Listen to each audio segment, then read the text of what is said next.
Assalamualaikum warahmatullahi wabarakatuh.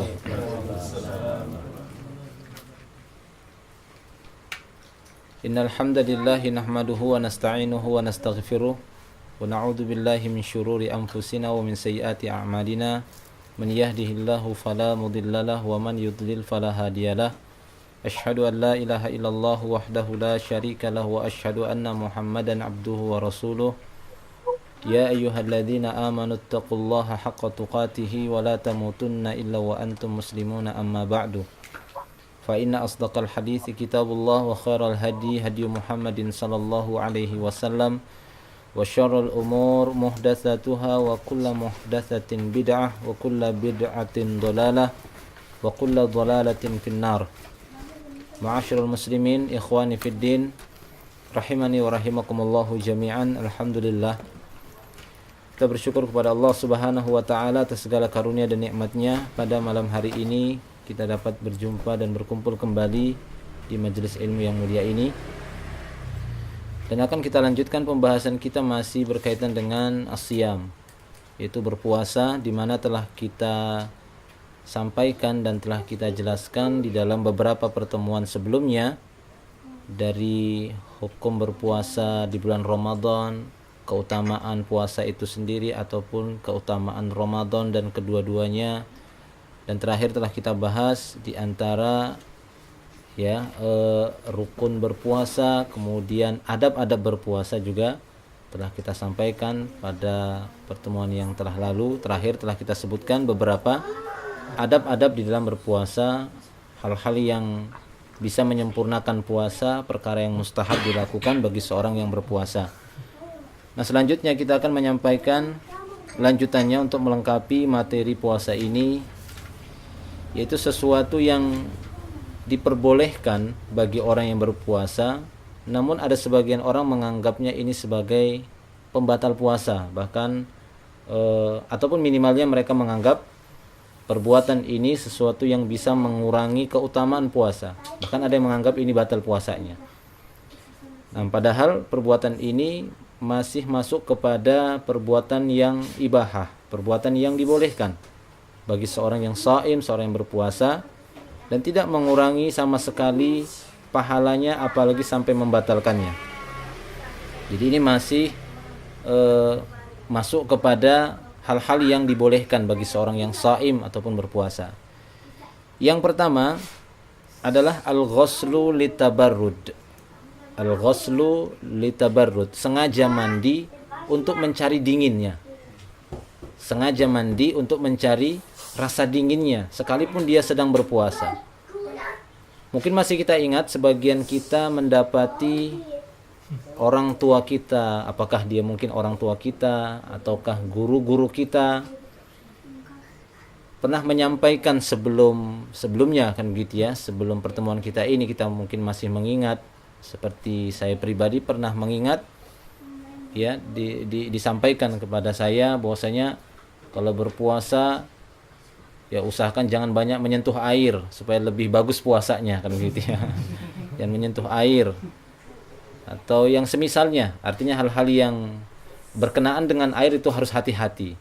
Sampai-sampai kita ketika berpuasa itu memang khawatir dan takut mandi kan gitu ya, tidak mau mandi dan semisalnya, kecuali setelah berbuka ya, kecuali setelah berbuka dengan keyakinan dan anggapan itu lebih utama ya, itu lebih utama karena yang namanya puasa menahan makan dan minum ya, minum itu kan bisa menyebabkan segar, jadi segala sesuatu yang bisa menyebabkan kesegaran dihindarkan. Nah ini ya, ini pernah saya mendapati ya, mungkin pengalaman antum masing-masing jika ada kan gitu ya, mungkin pernah diingat istilah ataupun keyakinan-keyakinan seperti ini tersebar di sebagian kaum muslimin. Tapi intinya jika kita melihat secara dalilnya itu tidak ada. Bahkan kebalikan dari itu, kita dapati Nabi Muhammad SAW pernah melakukan al-ghusl ataupun mandi dan sengaja mencari dinginnya sementara beliau sedang melakukan ibadah puasa. Seperti dalam satu riwayat hadis disebutkan di sana dari Abu Bakar ibn Abdurrahman, dari sebagian sahabat-sahabat Nabi SAW, bukan Abu Bakar As-Siddiq ya, Abu Bakar ibn Abdurrahman. Dia meriwayatkan dari sebagian sahabat-sahabat Nabi berkata, laqad ra'aitu Rasulullah sallallahu alaihi wasallam bil arji. Al-arju itu satu tempat ya, satu nama tempat. Jadi kata dia, laqad ra'aitu Rasulullah sallallahu alaihi wasallam bil arji. Sungguh aku melihat Rasulullah sallallahu alaihi wasallam di satu tempat yang bernama Al-Arju, yasubbu ala ra'sihil ma. Jadi menuangkan air itu di atas kepalanya, diguyur. Wa huwa shaim, sementara beliau sedang berpuasa. Wa huwa shaim minal atshi au minal har. Padahal beliau sedang berpuasa dan itu beliau lakukan ya, menumpahkan air itu di kepalanya, wa huwa shaim minal atsh, dikarenakan rasa haus yang sangat amat sangat, dan panas yang sangat menyengat. Jadi pada saat itu mungkin panasnya sangat menyengat, rasa haus pun sangat haus sekali. Kemudian beliau pun menuangkan air dari atas kepalanya, diguyur. Ya, jelas perbuatan ini menunjukkan bahwasanya yang ya menurut perawi di sini dia menyebutkan wa huwa shaim minal atshi wal har. Beliau puasa sedang menahan dari rasa haus dan panas.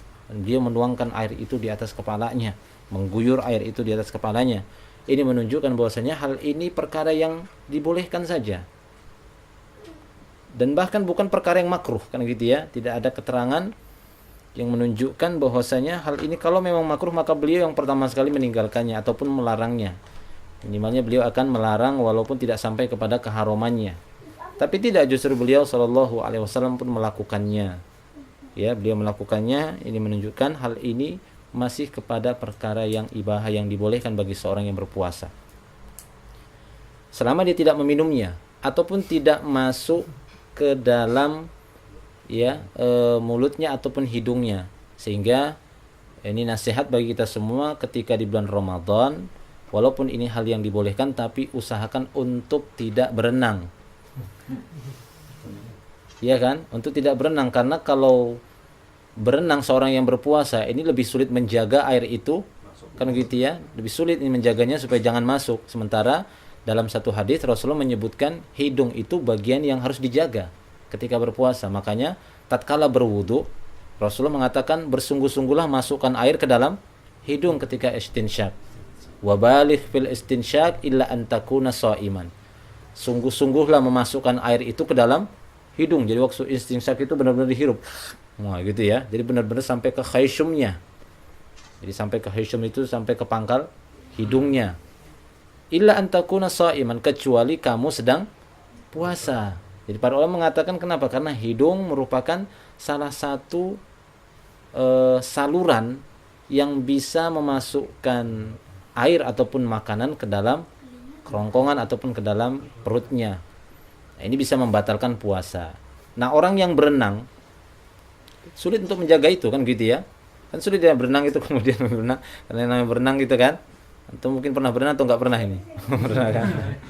Ini kan terasa sulit gitu ya, tersedak. Ya, dia mungkin jadi mudah masuk dan ketelan. Nah, ini bisa membatalkan puasanya. Taib ya, jadi hanya sebatas mendinginkan badan, menyiram badan dengan air ini enggak masalah. Tapi untuk kehati-hatian jangan sampai jebur berenang.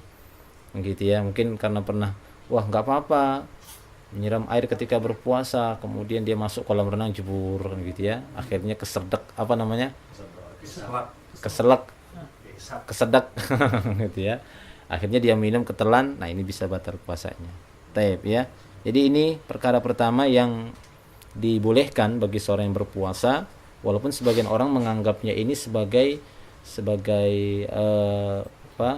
pengurang dari keutamaan puasa itu. Bahkan ada yang menganggap ini pembatal puasa, kan gitu ya. Ada yang menganggap ini pembatal puasa, tapi intinya ini tidak pembatal puasa selama air itu memang tidak dia minum ataupun tidak masuk dari saluran hidungnya. Allahu a'lam bishawab. Baik, kemudian yang berikutnya hal yang masih dibolehkan adalah al-madmadah wal istinsyak min ghairi mubalaghah. Ini sudah kita singgung tadi. Madmadah, kumur-kumur. Al-istinsyak, memasukkan air ke dalam hidung, terutama tatkala seorang berwudu. Ini masih diperbolehkan sekalipun dia berpuasa. Ada sebagian orang Ketika dia berpuasa, tatkala dia berwudu, dia meninggalkan kumur-kumur ini dan istinsyak ini, dia tinggalkan. Ya, dia tinggalkan, padahal al-istinsyak wal matmadah, kumur-kumur dan memasukkan air ke hidung, ini merupakan bagian dari ya wudu, dan wudu merupakan kunci pembuka salat, kan gitu ya. Kunci pembuka salat, dan salat ini jelas lebih utama, lebih didepankan daripada puasa, kan ini merupakan rukun yang kedua, kan gitu ya, setelah 2 kalimat syahadah. Jadi tetap harus dilakukan, kan gitu ya, diperhatikan walaupun dia sedang berpuasa. Makanya di dalam hadis Rasulullah Shallallahu alaihi wasallam tetap memerintahkan. Hadisnya sudah kita sebutkan tadi.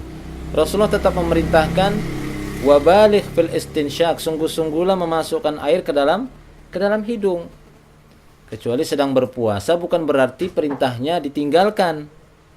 Jadi bukan seperti itu memahami hadisnya. Walaupun Rasul mengatakan sungguh-sungguhlah memasukkan air ke dalam hidung kecuali kamu puasa, langsung dipahami oh berarti kalau puasa nggak boleh istinsyak. Bukan begitu.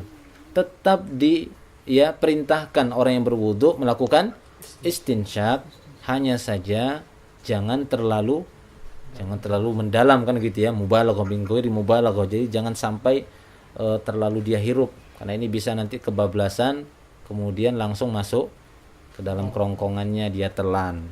Nah, demikian. Itu yang diinginkan. Akan tetapi kalau sebatas dia membersihkan hidungnya, memasukkan pada minkhornya, ini tidak masalah. Kan gitu ya, tidak membatalkan puasanya. Ataupun dia kumur-kumur, ini tidak masalah. Ya, ataupun dia kumur-kumur, ini tidak masalah. Ini masih kepada perbuatan yang dibolehkan dan tidak membatalkan puasa jika dia berkumur-kumur. Ya, jika dia berkumur-kumur ketika berwudu, ataupun ya yang semakna dengan kumur-kumur, mungkin bersiwak, kan gitu ya, bersiwak ataupun sikat gigi. Ini masih perbuatan yang dibolehkan. Karena Nabi SAW juga memerintahkan untuk bersiwak pada setiap kali mau salat atau ketika wudu. Itu ada 2 riwayat. Laula an asyqa ala ummati la amartuhum bisiwakin ya indal wudu atau fi riwayatin indas shalah. Jadi kalau bukan karena aku khawatir memberatkan umatku, niscaya akan aku perintahkan mereka untuk bersiwak, kan gitu ya. Yang namanya siwak itu, walaupun sebagian kalangan, sebagian ahlul ilmi mengatakan yang namanya siwak itu ya dengan menggunakan kayu arok itu. Tapi sebagian lain ya siwak itu yang penting perbuatan membersihkan giginya. Apakah dengan menggunakan ma'junun asnan yang dikenal dengan pasta gigi ya, atau dengan menggunakan fursyatu asnan, firjaun asnan, sikat gigi, kan gitu ya, ataupun dengan yang lainnya. Yang penting bukan dengan sikat kamar mandi ya. Sikat gigi, yang penting bisa membersihkan gigi. Maka ini masuk kepada tasawuf, kan gitu ya, membersihkan. Wallahu a'lam bishawab. Jadi matmadah wa istinsyak, memasukkan air ke mulut, kumur-kumur dan ke hidung, ini hal yang dibolehkan bagi seorang yang berpuasa, apakah karena wudu ataukah di luar wudu.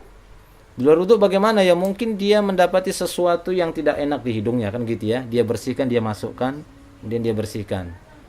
Atau ketika dia membuang gitu ya, mukhatnya, nukhomah, kan gitu ya, kotoran itu di hidung namanya. Nah. Ya, kalau dalam bahasa Arabnya nagofah katanya. Itu enggak paham sih nagofah kalau saya bilang di mobil kan. Ya itu dibuang, kemudian dia masukkan airnya, itu tidak masalah, kan gitu ya. Atau berkumur-kumur ingin membersihkan sesuatu yang tertinggal dalam mulutnya, itu tidak mengapa, insyaallah. Allahu a'lam bishawab. Baik, kemudian yang ketiga, hal yang dibolehkan adalah al-hijamah. Yang ketiga adalah al-hijamah atau berbekam. Ya, berbekam. Walaupun di sini khilaf bainal ulama, ada sedikit perbedaan di kalangan para ulama karena beberapa dalil menunjukkan perbedaannya, kan gitu ya. Ada beberapa riwayat yang menyebabkan perbedaan di kalangan para ulama untuk menyebutkan ataupun menyimpulkan boleh dan tidaknya melakukan hijamah bagi seorang yang berpuasa.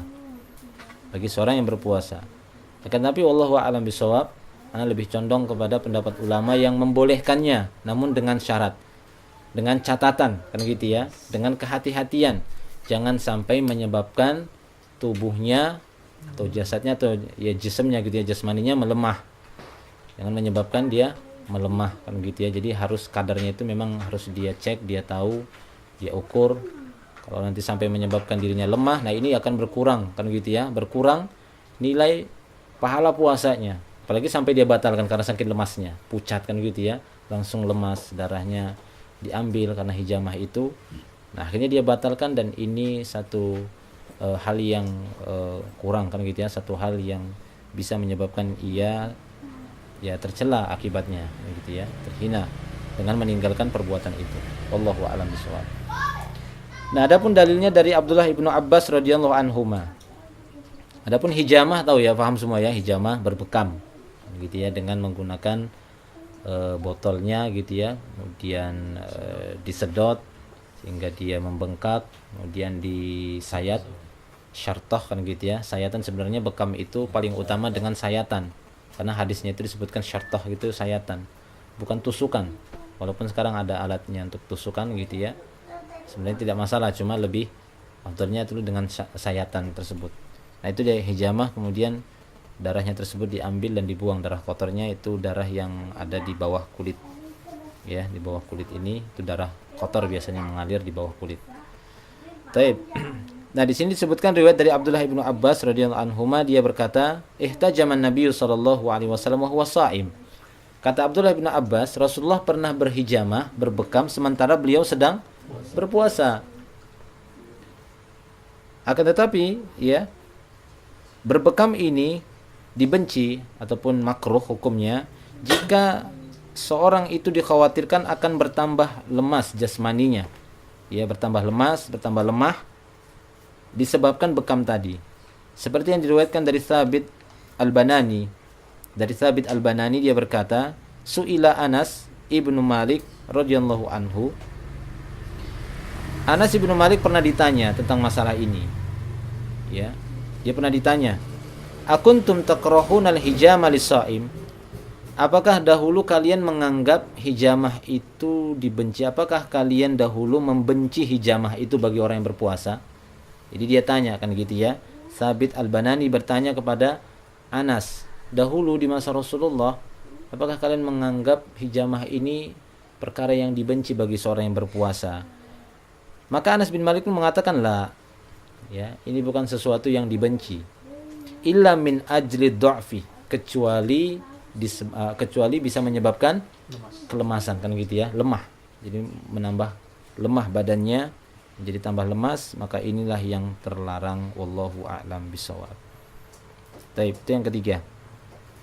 Yang berikutnya yang keempat, hal yang diperbolehkan bagi seorang yang berpuasa adalah al-qublah wal mubasyarah liman qadara ala dhabti nafsihi.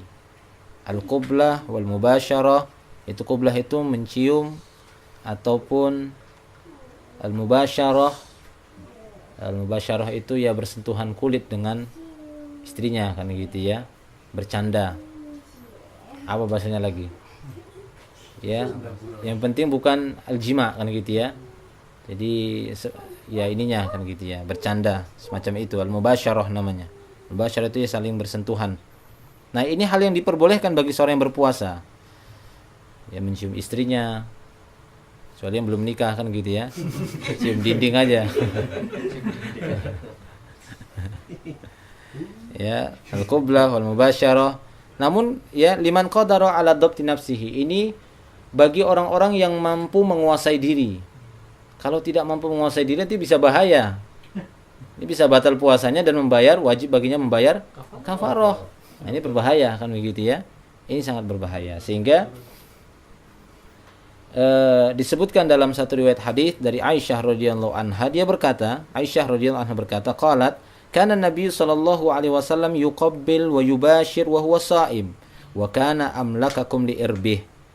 Kata Aisyah radhiyallahu anha bahwasanya Nabi sallallahu alaihi wasallam tatkala ketika beliau berpuasa, beliau mencium istri-istrinya, bermubasyarah dengan istri-istrinya. Tapi Aisyah tetap mengatakan wa kana amlakakum li irbi, adalah beliau seorang yang lebih kuat daripada kalian menahan dirinya kan gitu ya. Beliau adalah orang yang mampu menguasai dirinya daripada kalian. Nah, demikian. Namun ini bukan berarti perbuatan tersebut hanya khusus bagi Rasulullah Shallallahu Alaihi Wasallam. Yang menjadi ilahnya, yang menjadi alasannya adalah dia mampu ataukah tidak, karena gitu ya. Selama dia mampu menguasai diri, hanya sebatas bercanda saja dengan istrinya walaupun dia berpuasa, maka ini tidak masalah, ini tidak mengapa. Ya, dia bercanda dengan istrinya ketika dia berpuasa. Tapi kalau dia tidak mampu menguasai diri, maka jangan. Ada sebagian mengatakan bahwasanya hal ini hanya diperbolehkan bagi pasangan suami istri yang sudah lanjut usia. Karena yang sudah lanjut usia mungkin dorongannya itu enggak seperti ya pasangan suami istri yang masih muda. Begitu ya, dorongannya tidak seperti pasutri yang masih muda kan gitu ya. Tapi kalau yang sudah lanjut usia ini enggak apa-apa.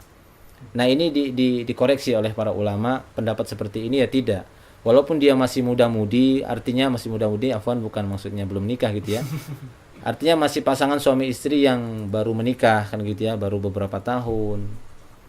Ya, diperbolehkan bagi mereka walaupun berpuasa untuk bercanda di siang hari Ramadan atau ketika mereka berpuasa, karena yang menjadi ilahnya adalah mampu menguasai dirinya, bukan karena sudah tua baru boleh. Yang pasangan suami istri yang muda-muda nggak boleh. Ini dikoreksi oleh para ulama. Kenapa? Karena didapati ketika Rasulullah Shallallahu Alaihi Wasallam wafat, meninggal dunia, umur Aisyah berapa? 18 tahun. Ya, ketika Rasulullah Shallallahu Alaihi Wasallam meninggal dunia, Aisyah itu masih berumur 18 tahun, masih muda kan gitu ya. Namun ya istri-istri Nabi setelah meninggalnya Rasulullah diharamkan ya untuk dinikahi kan gitu ya, karena itu ibu-ibu kalian, kata Allah Subhanahu Wa Taala. Maksudnya istri-istri Nabi wa azwajuhu ummahatukum, istri-istri Nabi itu adalah ibu-ibu kalian sendiri, jadi ibu ya, jadi tidak boleh. Nah, ini khusus bagi istri-istri Nabi Shallallahu Alaihi Wasallam dan tidak berlaku bagi istri yang lainnya, gitu ya. Nah, jadi itu bukan jadi alasan harus pasangan suami istri yang sudah lanjut usia. Adapun yang masih muda nggak boleh, enggak, kan gitu ya. Yang masih muda juga boleh ketika berpuasa mereka bercanda. Yang terpenting adalah seperti perkataan Aisyah tadi, wa kana amlakakum liirbi, adalah Rasulullah orang yang paling mampu menguasai diri dibandingkan kalian. Taib. Ya, ini perkara yang keberapa?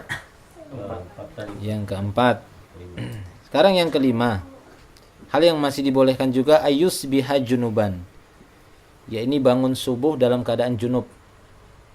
Gitu ya. Artinya tatkala masuk waktu sholat subuh, ya mungkin kelamaan begadang malamnya. Kelamaan tadarusnya gitu ya. Jadi kebablasan, tidaklah dia bangun melainkan setelah fajar shadiq muncul kan gitu ya. Jadi tidak bisa sahur, nggak bisa makan.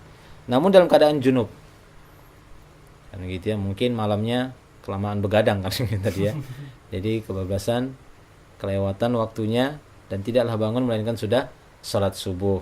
Nah, ini bagaimana kondisinya junub sementara dia bangun ya, belum mandi, kemudian tidak sahur juga. Yang terpenting seperti yang kita sebutkan, dia telah memalamkan niatnya kan gitu ya, memalamkan niatnya seperti hadis Rasulullah, malam yujmi' siyam ya, malam yujmi' siyam qabla al-fajri fala siyama lahu. Siapa saja yang tidak meniatkan berpuasa pada malam harinya, maka tidak ada puasa baginya. Ya, ini sudah kita jelaskan kemarin ya, sudah ada penjelasannya. Ini yaitu wajib meniatkan puasa itu pada malam harinya, minimalnya sebelum munculnya fajar shadiq. Sebelum muncul fajar shadiq sudah dia niatkan, kalau tidak sah puasanya.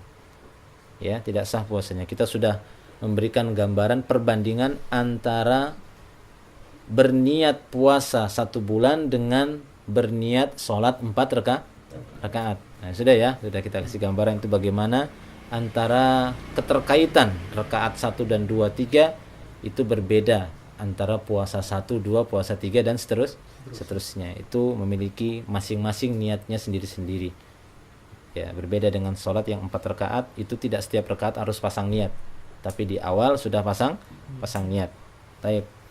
Ya, jadi jika seorang ada yang bangun subuh, artinya bangun di waktu sholat subuh kan gitu ya, di waktu sholat subuh dia bangun dalam keadaan junub, maka tidak mengapa dia langsung menahan diri dari makan dan minum. Yang penting malam harinya dia sudah berniat berpuasa. Ya, yang penting malam harinya dia sudah berniat berpuasa. Tapi kalau tidak ada niatnya, maka tidak ada puasa baginya pada saat itu. Ya, tidak ada puasa baginya pada saat itu, seperti sabda Nabi SAW. Kenapa? Karena yang namanya niat itu merupakan syarat diterimanya amal itu sendiri. Innamal a'mal binniyat wa innamal likulli imri'in ma nawa. Jadi sungguhnya amal-amal itu ya berkaitan dengan niatnya, dan masing-masing orang akan mendapatkan apa yang dia niatkan. Kalau tidak ada niat, bagaimana dia dihukumi sedang beribadah? Nggak ada niatnya. Sementara yang namanya ibadah puasa itu dimulai dari terbitnya fajar, kan begitu ya, terbitnya fajar. Makanya para ulama juga mengatakan tidak sah sholat seorang yang niatnya setelah takbiratul ihram. Allahu akbar. Wah, ini ternyata zuhur toh, tak kira tadi asar, pikir dia lagi, kan gitu kan. Ini sah atau tidak sholatnya? Tidak sah seperti ini. Ya, ini tidak sah sholat seperti ini. Karena dia salah ternyata, gitu ya. Keliru, yang dia niatkan itu misalnya sholat asar, ternyata itu waktunya zuhur. Dia kira memang, dia yakin itu waktu asar. Ya, ini sudah keliru. Nah, ataupun benar sama sekali dia memang tidak memasang niatnya. Kan gitu ya, berjalan biasa saja, setelah takbir baru dia, oh iya saya niatkan sholat, kan dalam hatinya bicara. Ini tidak sah sholat seperti itu. Jadi meniatkannya sebelum dia takbiratul ihram. Karena mungkin karena saking seringnya seorang melakukan sesuatu, dia lupa pasang niat. Jadi ibadah itu jadi kebiasaan. Ini memang yang diingatkan oleh para ulama, bahwasanya seorang yang berilmu, seorang yang yang hati-hati adalah orang-orang yang menjadikan kebiasaannya itu menjadi ibadah. Ada ibadah, kan gitu ya. Ada itu kebiasaan. Ibadah itu adalah ibadah. Inilah orang-orang yang bertakwa.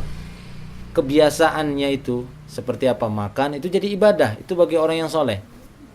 Jalannya dia jadi nilai ibadah. Itu suatu kebiasaan. Itu orang soleh seperti itu. Bicaranya dia jadi nilai ibadah. Tidurnya dia jadi ibadah. Ini orang soleh. Tapi orang yang tidak demikian, ibadahnya justru jadi ada. Ibadahnya jadi kebiasaan, nggak ada nilai ibadahnya, karena dia melakukannya biasa-biasa saja, nggak ada niatnya. Kan gitu ya, tidak niatnya, ataupun minimalnya ada niatnya, akan tetapi tidak sungguh-sungguh dengan ibadahnya tadi, sebatas setor saja, kan gitu ya, sebatas setor hutang. Yang penting, kan gitu ya, yang penting sudah setor. Jadi tidak dia dia tidak resapi bagaimana ibadah itu ataupun sholat itu. Nah, wallahu a'lam bishawab. Ya, jadi tidak mengapa kalau dia bangun dalam keadaan junub, maka dia boleh langsung berpuasa seperti yang diriwayatkan oleh Aisyah radhiyallahu anha ataupun dari Ummu Salamah. Anna Rasulullah sallallahu alaihi wasallam kana yudrikuhul fajru wa huwa junub min ahlihi thumma yaqtasil wa yasumu. Bahwasanya Rasulullah sallallahu alaihi wasallam, ya, beliau bangun di waktu fajar dalam keadaan junub. Ya, bahwasanya Rasulullah sallallahu alaihi wasallam bangun di waktu fajar dalam keadaan junub. Ya, junub tahu ya, kan gitu ya, dalam keadaan junub min ahlihi, yaitu dari istrinya, karena disebabkan berhubungan dengan istrinya. Summa yaqtasil wa yasum. Kemudian beliau mandi dan berpuasa. Ya, kemudian beliau mandi dan berpuasa. Taib. Jadi ini diperbolehkan jika memang dia sudah meniatkan puasa itu pada malam harinya. Allahu a'lam bishawab. Yang ketujuh, yang keenam, ya, yang keenam, hal yang dibolehkan adalah menyambung puasanya tapi sampai sahur saja. Wisol namanya. Ya, yakni muwasalatu shaum. Menyambung puasanya.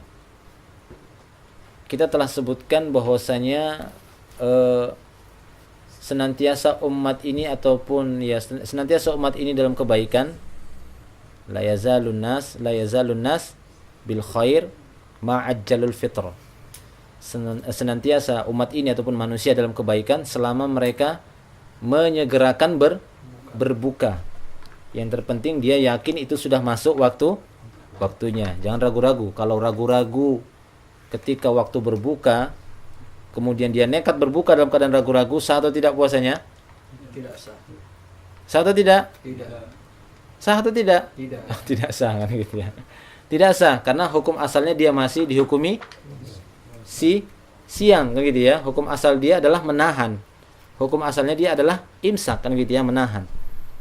Kalau tidak ada tanda-tanda bahwasanya matahari telah tenggelam ataupun ya belum ada waktu untuk berbuka, dia ragu-ragu tapi dia nekat berbuka, ini batal puasanya. Ya, tidak sah puasanya seperti itu. Demikian.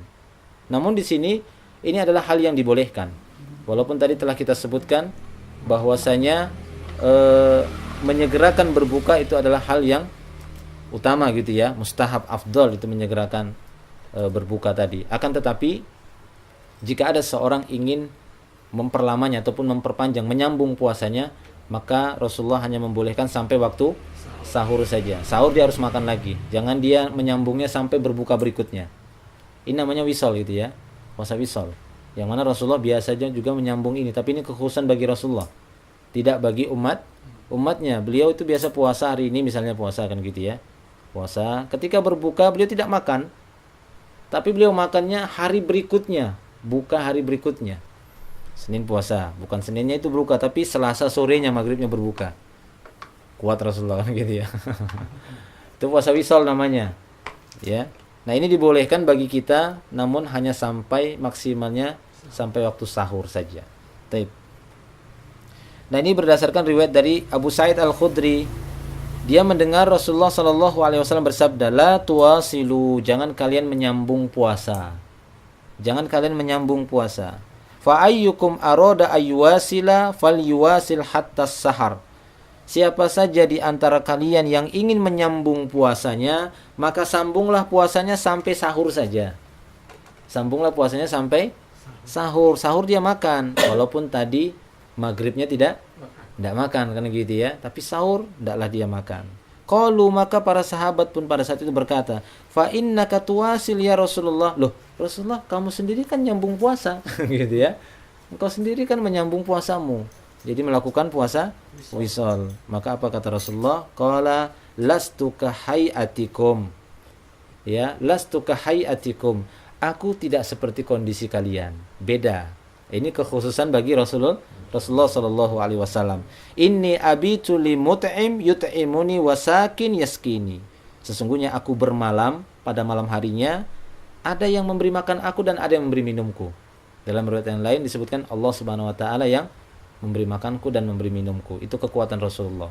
Sehingga beliau sanggup tidak makan sampai buka berikutnya karena ada yang memberi makan Rasulullah.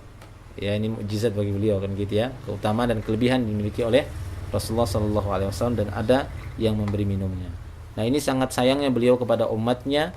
Mereka dicegah oleh Rasulullah sallallahu alaihi wasallam agar tidak berlebih-lebihan gitu ya. Agar mereka tidak berlebih-lebihan. Sehingga di sini merupakan tanda adanya sedikit pengkhususan bagi Rasulullah untuk menunjukkan kenabian yang beliau miliki. Ya, kenabian yang beliau miliki. Allahu a'lam bishawab.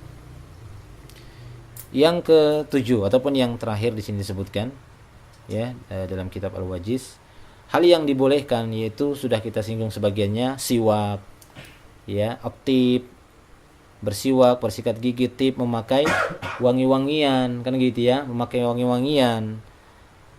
Ya, wal adhan. Wal adhan itu meminyaki kulit, minyaki rambut. Kalau mencium wangi-wangian boleh enggak? Puasa-puasa cium wanginya. Boleh. Nah, boleh atau tidak? Boleh. Nah, gitu kan masuk ke dalam. Makan tadi ya. Hah? Bukan makanan. Masuk dia ke dalam ini kan, ke dalam langsung. perutnya, dalam ini rongga dalam tubuhnya. Masa boleh? Yang benar ini antum ini fatwanya dari mana? Buka sama inhaler tuh. Inhaler itu dia tanya, itu gimana? Fix. Kan gitu ya. Atau orang yang berpuasa ada, biasanya ada orang penyakit asma itu ada semprot itu ya. Apa itu ya? Oksigen. Apa deh? Ya, ada yang penyakit asma gitu ya, biasanya supaya karena sesak nafasnya itu gimana? Kan gitu ya. Boleh atau tidak? Masukkan. Jadi sini disebutkan as-siwak, at-tib, wal adhan, al-kuhul, al-qatrah, wal huknah, Siwak, bersikat gigi, ini hal yang dibolehkan. Tip, memakai wangi-wangian ataupun ya menghirupnya kan gitu ya. Memakai wangi-wangian, al-adhan, meminyaki kulitnya atau rambutnya. Alkohol yaitu bercelak, gitu ya. Al-qatrah, memberikan tetesan di mata. Itu ya, tetes mata. Kan gitu ya, itu dibolehkan. Ataupun al-huknah, suntikan, boleh. Selama suntikan itu kata para ulama bukan pengganti makanan. Tapi suntikan untuk misalnya mengurangi rasa sakit, dia ada sakitnya gitu ya. Mengurangi rasa sakit ataukah dia mengurangi rasa pusingnya. Ya, karena sesungguhnya yang menjadi illah itu yang tidak dibolehkan makan dan minum adalah sesuatu yang mengenyangkan ataupun ya seperti makanan menguatkan kan gitu ya. Jadi kuat tubuhnya dengan dimasukkan itu. Adapun tetes mata, apakah tambah kuat antum dikasih tetes mata? Walaupun terkadang terasa sampai di kerongkongan. Ya ini tidak mengapa karena dia bukan makanan. Ya, karena dia bukan makanan. Nah, sungguhnya Allah Subhanahu wa taala ya seperti di sini beliau membawakan firman Allah taala dalam surat Maryam ayat 64, "Wa makana rabbuka nasiya," dan Rabbmu tidaklah lupa. Enggak mungkin Allah Subhanahu wa taala lupa untuk meletakkan syariat seperti ini, melainkan ini perkara yang dibolehkan. Jika tidak ada disinggung-singgung ya sudah berarti boleh kan gitu ya. Ini hal yang dibolehkan saja selama dia bukan menyerupai makanan ataupun minuman yang bisa menguatkan tubuhnya dan yang mengenyangkan dia ya sebagai pengganti makanan misalnya. Nah, berarti dari sini sehingga di sana juga ada sebagian fatwa para ulama orang-orang yang berpuasa kemudian memakai semprotan itu ya karena memang untuk penyakitnya, asmanya ini tidak masalah. Nah, pada intinya itu bukan makanan kan gitu ya. Itu justru untuk mengobati penyakitnya saja kan gitu ya. Itu untuk mengobati penyakitnya dia semprot ataupun ya fix tadi. Insya Allah tidak mengapa. Nah, demikian karena itu bukan termaksud ya ini. Walaupun ya tetap memasukkan kan gitu ya. Dia memasukkan sehingga para ulama juga mengatakan suntikan juga tidak. Termasuk dilihat dulu suntikan apa yang dimasukkan. Kalau dia memang seperti apa namanya? Infus, nah itu jelas. Vitamin kan gitu ya, ya jelas kuat tambah ya dia. Ya itu tidak boleh, itu batal puasanya. Allahu a'lam bishawab. Tapi ya, jadi itu yang disebutkan di sini. Nah, di sana memang ada tambahan disebutkan di dalam beberapa kitab seperti hal yang dibolehkan adalah walaupun di sini ada khilaf masalah ludah kan gitu ya. Nah, ini ludah. Ini gimana? Boleh nggak ditelan atau tidak? Kalau memang dia sengaja ngumpul-ngumpulkan ludahnya supaya menghilangkan dahaga, ini bisa jadi. Tapi kalau satu hal yang sulit sekali kan gitu ya, dia berbicara ataupun kerja, ketelan-ketelannya nggak masalah, maafin muskilah. Nggak ada masalah kan gitu ya. Nggak pernah. Apakah orang-orang di masa Rasulullah itu nggak punya ludah? Sehingga nggak disinggung sama Rasulullah SAW. Ini melainkan hal yang sudah manusiawi, hal yang biasa itu, nggak perlu di apa gitu ya, dipermasalahkan. Tapi kalau ada unsur kesengajaan, sengaja dia ditahan-tahannya ludahnya itu sampai 1 liter. Misalnya kan gitu ya. Kemudian ditelan lega kan gitu ya, wah kenyang. Ya jelas ini tidak boleh.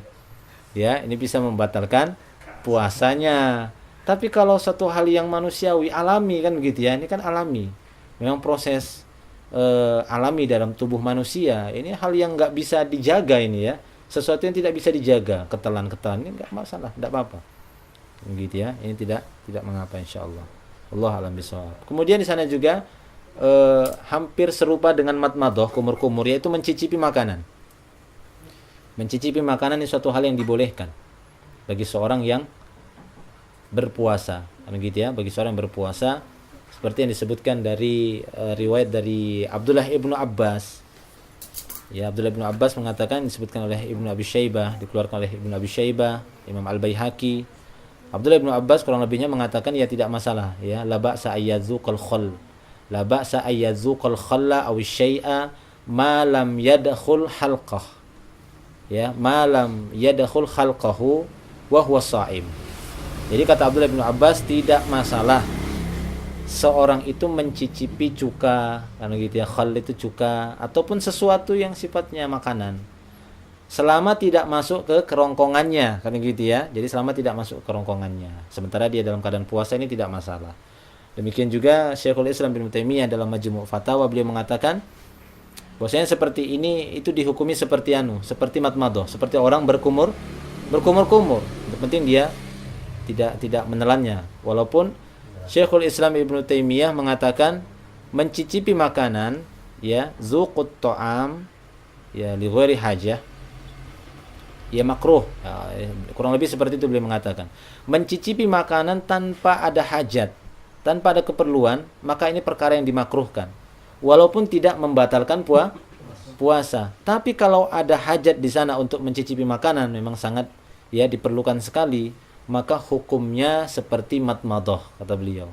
Fahuwa kal matmadoh, maka hukumnya ini seperti berkumur-kumur. Bahkan sebagian para salaf mengatakan bagi seorang yang punya bayi, kan gitu ya, biasanya dia mentahnik kurma, kan gitu ya, ataukah ada makanan yang dia kunyah untuk dia disuap gitu ya, disulang ke anaknya, ke anak bayinya. Ini hal yang dibolehkan.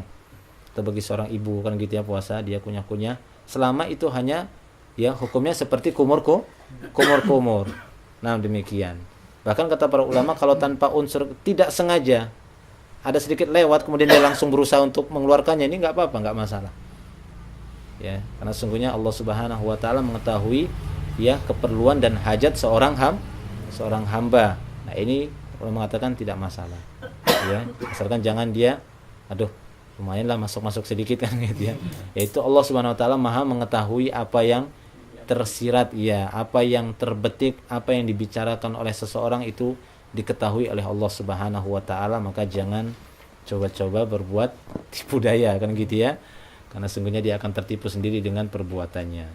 Innahum yakiduna kaida wa akidu kaida, kata Allah Subhanahu wa taala. Sungguhnya mereka berbuat tipu daya, aku akan balas tipu daya mereka. Allahu a'lam bishawab. Mungkin ini dulu yang bisa kita sampaikan, ya. Mungkin cukup, kan gitu ya. Adapun masalah i'tikaf, kan gitu ya, masalah i'tikaf, yaitu ringkas saja. Bahwasanya i'tikaf itu, ya, seperti firman Allah SWT dalam surah Al-Baqarah, wala tubashiruhunna wa antum akifuna fil masajid. Jangan kalian bergaul dengan istri-istri kalian sementara kalian sedang i'tikaf di masjid. Ini pembatal i'tikaf. Kan gitu ya. Dia i'tikaf, niat i'tikaf, walaupun yang paling utama i'tikaf itu di 10 malam terakhir. Adalah Rasulullah sallallahu alaihi wasallam, karena Rasulullah sallallahu alaihi wasallam idza daqala al-ashra, jika sudah memasuki 10 hari yang terakhir, maka beliau akan syadda mi'zarahu, akan lebih mengencangkan ikatan sarungnya, wa ahya lailahu, dan menghidupkan malamnya, bukan dihidupkan lampu semua gitu ya. Maksudnya dia hidupkan dengan amal ibadah, ya, wa ahya lailahu wa ayqadha ahlahu, dan beliau akan membangunkan keluarganya kalau sudah 10 malam terakhir itu, semangat beliau. Dan beliau biasanya beriktikaf, gitu ya, di 10 malam terakhir beliau akan iktikaf. Ini keutamaan iktikaf. Apa yang dilakukan yang paling utama, yang paling afdol, minimalnya ketika seorang berniat iktikaf, menahan dirinya di masjid tanpa melakukan apapun, yang penting dia melakukan kewajibannya, sholat, gitu ya, maka ini mendapatkan pahala iktikaf. Tapi yang lebih afdol dia isi, kan gitu ya, waktu-waktu iktikafnya bukan dengan tidur, gitu ya, jangan tidur gitu, tapi dengan memperbanyak membaca Al-Quran, membaca hadis-hadis ataupun menghafalnya, memperbanyak zikir, istighfar, memperbanyak takbir, tahlilan, ya, takbiran. Ya, tahlilan itu kan memang mengucapkan la ilaha illallah, takbiran, ya, mengucapkan Allahu Akbar, tahmidan, ya, mengucapkan alhamdulillah, apalagi tasbihan, mengucapkan subhanallah, ataupun zikir-zikir yang lainnya, memperbanyak zikir, memperbanyak doa, ya, ataupun perkara-perkara ma'ruf yang lain, ataupun majelis taklim, membaca Al-Quran, mendengarkan ceramah, hal-hal yang baik, insyaallah itu dilakukan. Bahkan itu waktu yang sangat cocok, kan gitu ya, karena hampir sama seperti orang yang bersemedi. I'tikaf itu menahan diri, tidak keluar-keluar gitu ya dari masjid. Ya, itu akan terasa bagi orang yang pernah i'tikaf, gitu ya, bagaimana dia menahan dirinya terus di masjid, nggak keluar-keluar kecuali karena ada hal-hal yang sangat mendesak, ya, untuk keperluannya, kan gitu ya, semacam untuk cari makanan atau buang air, kan gitu ya, ataupun yang semisalnya. Akan tapi kalau tidak ada keperluan, kemudian dia keluar jalan-jalan, aduh bosan, jenuh, ya itu batal. Ya, itu batal. Itu tidak dianggap i'tikaf lagi, dia harus mengulang lagi. Allahu a'lam bishawab. Jadi itu yang mungkin bisa kita sampaikan dari beberapa pertemuan berkaitan dengan puasa ini. Mudah-mudahan ini menjadi bekal bagi kita semua untuk menyambut bulan Ramadan dengan sambutan hangat gitu ya. Dengan sambutan hangat ketika kita memasuki bulan Ramadan dan kita benar-benar telah bersiap-siap untuk melaksanakan puasa di bulan Ramadan ataupun ibadah-ibadah yang disyariatkan di dalamnya, sehingga kita mendapatkan dan meraih keutamaan yang besar di bulan Ramadan. Ini saja yang bisa kita sampaikan dalam pertemuan kali ini. Wallahu a'lam bishawab.